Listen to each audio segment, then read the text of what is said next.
Question में कहा गया है कि an alpha nucleus of energy half mv square bombarded a heavy nuclear target ZE।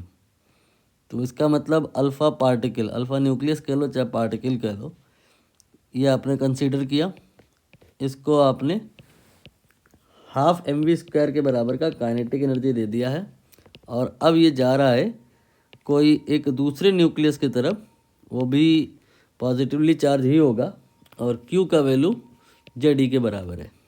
इधर Q1 ये 2E के बराबर हो गया और इधर Q2 ZE के बराबर हो गया। दोनों के बीच में क्या होगा? रिपल्शन होगा। ये पॉजिटिव चार्ज, इसे आप फिक्स मान करके चलें। और ये जो आगे आ रहा है तो because of repulsion by target nuclei क्या होगा? इसकी स्पीड कम होगी, रिटार्डेशन होगा और धीरे धीरे इसकी स्पीड कम होती जाएगी। और मैंने यहाँ पर एक पॉइंट बनाया P, यहाँ पे वेलोसिटी या स्पीड 0 हो गई और अब इस P पॉइंट पर भी ये टारगेट न्यूक्लियाई रिपल्सिव फोर्स लगा रहा होगा, वो तो लगता ही रहेगा, पार्टिकल P से फिर रिटर्न होने लग जाएगा और आफ्टर सम टाइम जहाँ से वो आया था वहीं वापस चला जाएगा। ठीक बात है। तो यहाँ पर P पॉइंट पर अगर आप एक ऐसे लाइन बनाएं तो देखें क्या कि कुछ डिस्टेंस अभी इसको रह गया था उस टारगेट न्यूक्लियाई के पास पहुँचने में। यही है वो डिस्टेंस जो ये क्लोजेस्ट अप्रोच ले पाया है। ये R निकालेंगे कैसे? इसके लिए हम एनर्जी कंजर्वेशन का रूल लेते हैं। यहाँ पर जब ये आपका +2E और यहाँ पे +ZE R दूरी पे हैं तो पोटेंशियल एनर्जी कितनी है?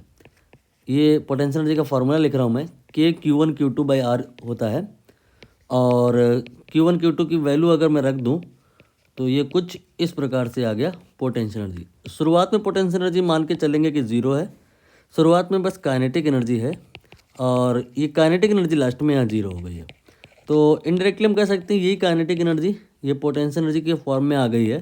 तो half mv square initial kinetic energy ये फाइनल पोटेंशियल एनर्जी के बराबर कर दिया। तो ये फार्मूला क्लोजेस्ट अप्रोच निकालने के काम में आ जाएगा। अब इसी में हम R जो देखें तो क्या समझ में आएगा? यहाँ पर R का वैल्यू आ जाएगा, ये 2 मल्टीप्लाई कर दिया मैंने, 4K then Z then E square upon mv square. अब यहाँ पर ध्यान दो, मल्टी करेक्ट है, एक से ज़्यादा ऑप्शन पॉसिबल है। पहला वाला ऑप्शन क्या सही है? R proportional to V square. यहाँ से देखो R proportional to V square नहीं है, R proportional to 1/V square है। तो A रॉन्ग है, C सही है। बाकी व्हाट अबाउट B? मास से क्या कोई कनेक्शन है? R इस फॉर्मूले से समझ में आ रहा है 1/m, तो ये B भी सही है। What about D? Z और E, ये R Z और E पे डिपेंड कर रहा है लेकिन डायरेक्टली प्रोपोर्शनल है।